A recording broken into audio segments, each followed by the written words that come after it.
Welcome to our my channel. So আজকে সকালটা শুরু হচ্ছে গরম জল দিয়ে। একটু স্কুল যাচ্ছি আর তারপর যাচ্ছি এক জায়গায়। দেখো যাচ্ছি মিউনিসিপ্যালিটিতে, উনি আছে, একজন ভর্তি আছে, তাকে দেখতে কারণ এরপর তো আমার আর সময় হবে না। হসপিটাল থেকে এসে একটু বিছানাটা গুছিয়ে নিলাম আর আমি ঢুকিনি বা কিছু ধরিও নি যে ওই একই জামা কাপড়ে কেন আবার খাটে উঠে বললাম, তাই বলছি সময় হবে না তো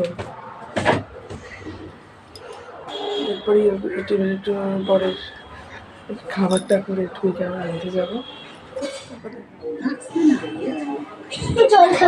কি খাচ্ছ তুমি? জল খাবে? কি খাচ্ছ?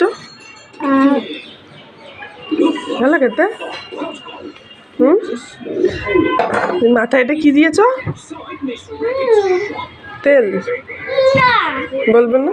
থাক। এই কার্টুনটা ভালো লাগে দেখতে। স্কুল থেকে নিয়ে এসে একটু রুটি আর সিমনি দিয়ে খাওয়াচ্ছি। আর আজকে মাথায় একটা তেল দিয়েছে, এটা রেমেডি। আমি জাস্ট শুনেছি, তোমাদের কাছে শেয়ার করবো। শুনো, জানি না কাজে লাগবে কি হবে কি না, যদি হয় তো ভালো, যাই হোক তোমাদের সঙ্গে শেয়ার করবো। ছাদে লঙ্কা শুকোতে দিয়েছিলাম, তো নিয়ে আসলাম 1 গামলা লঙ্কা, এখন বাছতে বসেছি। লঙ্কা বাছার সময় না মেয়ে একদম ভালোই চুপ থাকে, কারণ ওই লঙ্কা জিনিসটা ভীষণ ভয় পায়, নইলে সারাক্ষণ খালি দুরন্ত পানা করতে থাকে লঙ্কা বাছ। যাই হোক এখন বসলাম লঙ্কা বাছতে। মানে কি বলবো, স্নান এখন কিন্তু তো বাছার দরকার নেই, স্নান টান করে বিকেলে বাছলেও হয়, স্নান টান করে বাছলেও হয়, কিন্তু না, আমি না কিরকম একটা লেটুস টাইপের, মানে 1টার আগে কিছুতেই স্নান করতে যাইনি, তো বসে থাকবো, তো লঙ্কাই বাছি।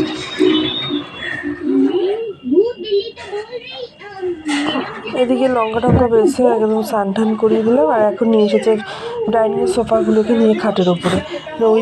ওইগুলো না কিছুতেই সুস্থ রাখে না, আমি জানি না তোমাদের ঘরে কি এরকম কেউ আছে, যদি থাকে আমাকে একটু কমেন্ট করে বলো। মানে কিছুতেই ওইগুলোকে সুস্থ রাখে না, মানে এই ডাইনিংয়ের এগুলো তোমার বোতল, মানে কখনো সোজা হয়ে থাকে না এরা। ঠিক আছে, প্রবলেম ওর ভগবানই জানে। ভালো করে বলো কি এটার নাম? কি পিৎজা? Jelly pizza? ঠিক আছে, খাও। হ্যালো এভরিওয়ান, তোমরা কেমন আছো? তো আশা করি ভালো আছো। আজকে একটা রেমেডি মানে তোমাদের সঙ্গে শেয়ার করবো। সেটা হলো, আমি জাস্ট তোমার শুনলাম সেটা, যে আমি যখন মেয়েকে চুল কাটাতে গেছিলাম, সেখানে যে কাকুটা বললো কি, যে তুমি যদি তোমার মেয়েকে খোল মাথায় দিয়ে দিতে পারো তাহলে ভীষণ ভালো হয়। আমরা তো কেশুতি পাতার নাম শুনেছি, তো মেথি, তারপর কারি পাতা, এগুলো তো শুনেছি, কিন্তু বাট খোল তো কখনো শুনিনি। আর ফার্স্ট টাইম আমি নিজেও শুনলাম আর নিজেও দেখলাম। তখন সেটা হলো ওই তেলের মিল যেখানে, সেখানে নাকি সর্ষের খোল পাওয়া যায়, সেখান থেকে আনতে। তো সেই হিসেবে আমার বর নিয়ে আসলো। এবার নিয়ে আসার পর ব্যাপারটা না এরকম দেখতে, আমি না প্রথমে মানে যাকে দিয়ে এনেছে আমি এটা কি ঘুঁটে, মানে না, এটা সর্ষের তেলের মধ্যে যদি তুমি সারা রাত ভিজিয়ে রাখতে পারো, তাহলে 1 ঘন্টা পর তোমার, মানে স্নানের আগে তুমি যদি 1 ঘন্টা দিতে পারো, তাহলে খুব ভালো চুল হবে। তো আমি এটা ট্রাই করছি, আর আমি এটা না এই দেখো, মানে একটুখানি ভিজিয়ে রেখেছি, কারণ বাচ্চার চুল মাথা নেয়, মানে অল্প একটু চুল তো মাথা, এর জন্য অল্প একটু দিয়ে রাখলাম। তো এটাই ট্রাই করছি, তো দেখা যাক। তো দেন এটা করার পর একটু মেয়েকে ঘুম টুম পাড়াবো। সো